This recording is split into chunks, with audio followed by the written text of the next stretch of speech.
Crees conocer una historia, pero solo sabes cómo termina. Para llegar al núcleo de la historia, tienes que volver al principio.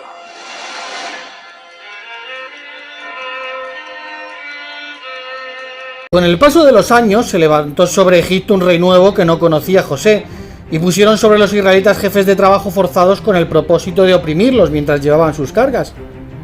Sin embargo, Dios les mandó un libertador llamado Moisés, un hebreo que fue criado por la hija de Faraón. A pesar de la posición que ostentaba y de todo lo que le ofrecía Egipto, Moisés se sentía ligado al pueblo de Dios. De hecho, en cierta ocasión Moisés salió de donde sus hermanos para mirar las cargas que llevaban y alcanzó a ver a cierto egipcio golpeando a cierto hebreo de sus hermanos. Entonces derribó al egipcio y lo escondió en la arena. Posteriormente Faraón llegó a oír de este asunto y trató de matar a Moisés, pero Moisés huyó de Faraón para morar en la tierra de Madián.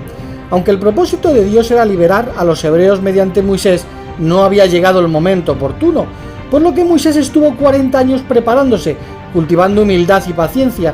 Hacia el fin de su estancia de 40 años en Madián, Moisés estaba pastoreando el rebaño cerca del monte Horeb, cuando vio una zarza que ardía sin consumirse y procedió a inspeccionarla. Cuando Jehová vio que él se desviaba para inspeccionarla, enseguida Dios lo llamó y le dijo: Moisés, Moisés, a lo cual él dijo: aquí estoy. Entonces él le dijo: no te acerques acá, y siguió diciendo: yo soy el Dios de tu padre, el Dios de Abraham, el Dios de Isaac y el Dios de Jacob.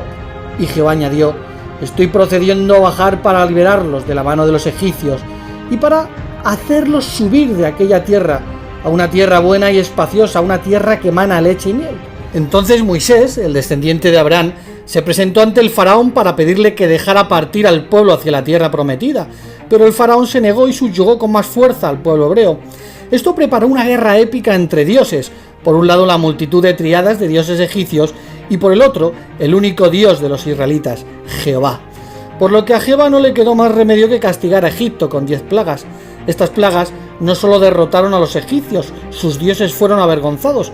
Por ejemplo, en la primera plaga se convirtió en sangre las aguas del río Nilo, causando la muerte de todos los peces, algo que no pudo evitar el dios del Nilo, Hapi, pues se quedó impotente.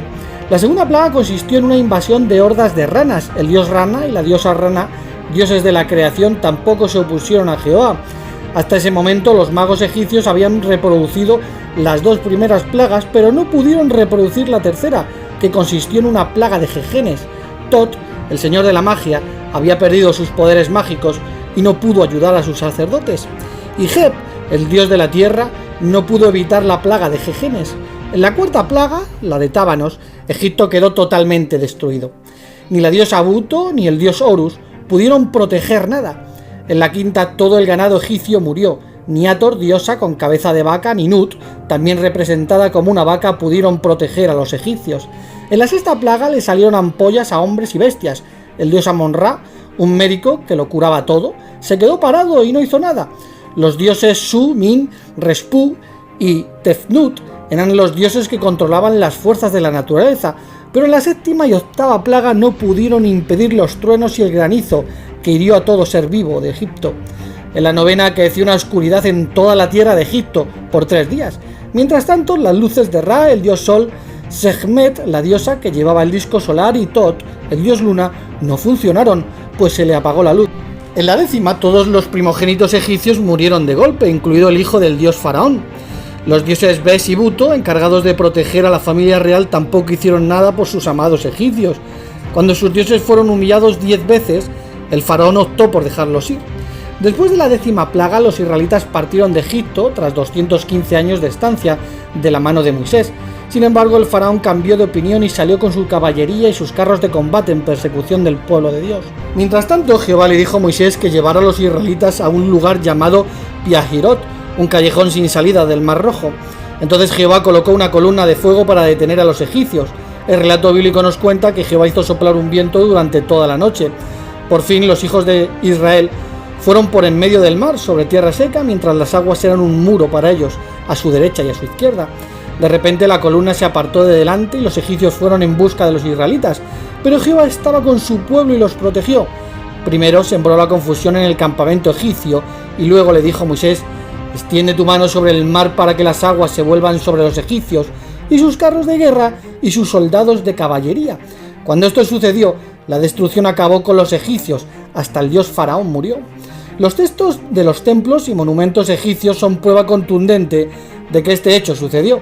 Algo que prueba lo ocurrido en Egipto es un papiro que un egipcio escribió contando la situación de caos por la que pasó Egipto, donde para él los malos de la película fueron los esclavos que tenían los egipcios. En el Museo Nacional Holandés de Antigüedades de Leiden se encuentra el papiro Ipuwer, que es un texto que registra las admoniciones de Ipuwer, donde se narra un gran desastre en Egipto, un Egipto afligido por desastres naturales en estado de caos, donde predominaba el hambre, sequía y donde hubo una fuga de esclavos que se llevaron las riquezas de los egipcios, donde la muerte estaba en todas partes de la tierra de Egipto, que coincide bastante con las 10 plagas narradas en la Biblia.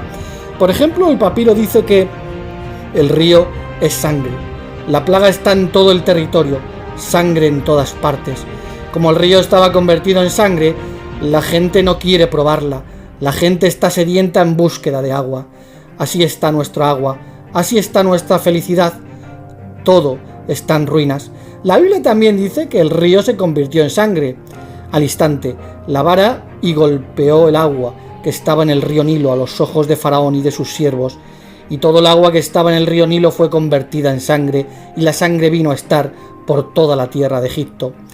Y de cómo se puso a cambiar en sangre sus canales del Nilo, de modo que no pudieron beber de sus propios arroyos. Por lo que la Biblia coincide con lo que dice este egipcio. La plaga está en todo el territorio, sangre en todas partes. La Biblia también cuenta que los animales y el campo sufrieron la plaga de parte de Dios. La mano de Jehová va a venir sobre tu ganado, que está en el campo. Sobre los caballos, los asnos, los camellos, la vacada y el rebaño habrá una peste gravísima. Cuestión que también vivió este egipcio. La tierra es maltratada, los animales sus corazones lloran, los ganados gimen, el hombre temeroso no lo distingue por el terror, uno se alimenta de hierba arrastrada en el agua, las aves no encuentran grano, la cebada ha perecido en todos los caminos, todos dicen no hay nada, el hombre de carácter camina triste por lo que sucede en la tierra, es un gemido lo que hay a través de la tierra mezclado con lamentaciones. También se menciona una revuelta de esclavos donde los nobles de Egipto lo pierden todo. La muerte está por todas partes. Los sirvientes abandonan su servidumbre y se comportan con rebeldía. El criado está llevándose lo que encuentra. Los nobles se lamentan, los hombres pobres en alegría. El oro, la plata, en los cuellos de las sirvientas mientras la riqueza está esparcida por la tierra. Los herales de sus vacas son para los ladrones. Mirad, los siervos comen de los ganados, los miserables ladrones. Mirad, los siervos comen los gansos. Mirad, las mujeres nobles padecieron el hambre, mientras los siervos se sacian con lo que fue preparado para ellas. La Biblia dice que tras la 10ª plaga, Faraón dejó partir al pueblo de Dios. Sin embargo, estos antes de su partida se apropiaron en forma de indemnización por los daños sufridos de las riquezas de los que fueron sus amos. Y ciertamente daré este pueblo favor a los ojos de los egipcios, y ciertamente ocurrirá que cuando ustedes se vayan no se irán con las manos vacías, y cada mujer tendrá que pedir a su vecina y a la mujer que reside como forastera en su casa objetos de plata y objetos de oro y mantos, y tienen que ponerlos sobre sus hijos y sus hijas, y tienen que despojar a los egipcios. No es extraño que para un egipcio esto fuera un robo, y que le doliera ver cómo ahora sus esclavos lo llevaban todo, dolor que no tuvieron ellos cuando oprimían a los esclavos. Esto provocó que Egipto quedase en estado de pobreza extrema, y como dice este egipcio, ahora los nobles pasaban hambre, y ya no eran las nobles egipcias las que llevaban collares de oro, pues ahora las esclavas se habían llevado todo. Por lo que este poema, escrito por un noble egipcio, muestra cómo Egipto sufrió un revés, donde Egipto sufrió plagas, donde los esclavos se lo llevaron todo y, como dijo el propio Ipuwer, hasta los dioses se quedaron llorando. Cuestión que coincide de manera asombrosa con lo que cuenta el relato bíblico, donde Dios humilló a sus dioses con 10 plagas. Ahora los esclavos tenían que abandonar el territorio egipcio, cuestión que de ningún modo hubiese ocurrido sin que Egipto hubiese sido sobrepasado por algún acontecimiento, pues los esclavos eran propiedad exclusiva del faraón, y estos no tenían derechos, y eran obligados a realizar duras tareas como la construcción de pirámides. En caso de huir serían perseguidos, pues en Egipto la huida de un esclavo era algo personal, por lo que la salida de un pueblo entero hubiese sido imposible.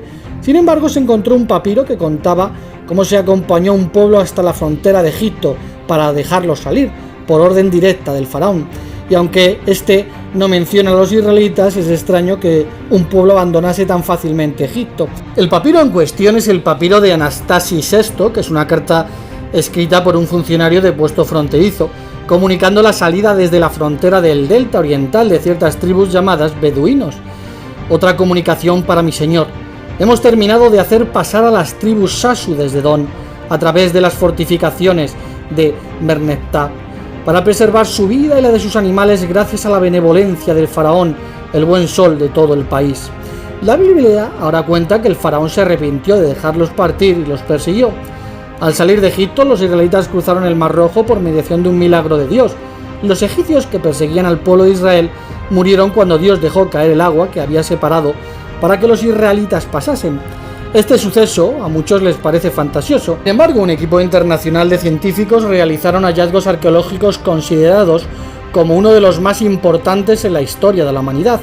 Consistió en una búsqueda en el Mar Rojo, ya que consideraban que la muerte de un gran ejército posiblemente dejó algún rastro, por lo que utilizaron cámaras robóticas submarinas y hallaron lo que parecía un gran campo de batalla, donde los restos del ejército de Faraón estaban incrustados en el fondo del mar. Según el arqueólogo, el ejército persiguió al pueblo hebreo. Se estima que unos 20.000 carros fueron destruidos ese día. Según algunas formaciones de coral que se han encontrado hasta el día de hoy, con la ayuda de la tecnología se han hallado las huellas de las ruedas con 4 puntos de apoyo, que son similares a los diseños que se encuentran en las tumbas egipcias de la época. También se encontraron en el fondo del mar numerosas piezas de carruajes incrustados por el coral. Desde entonces se han encontrado muchas más evidencias. Uno de los hallazgos incluyó una rueda de carruaje de 8 rayos, la que fue identificada por el director de antigüedades egipcias, cajas de carruajes, esqueletos humanos y de caballos, ruedas de 4, 6 y 8 rayos. Pero lo más asombroso es que en esta ruta se descubrió un puente natural bajo el agua. A lo largo del Golfo de Aqaba las profundidades alcanzaban un promedio de 1500 metros, por lo que hubiera resultado imposible que el pueblo hebreo hubiera subido y bajado. Por lo que este camino descendente, a una profundidad de solamente 100 metros, demuestra la guía divina que tuvo el pueblo de Israel para realizar el cruce exactamente por la trayectoria adecuada.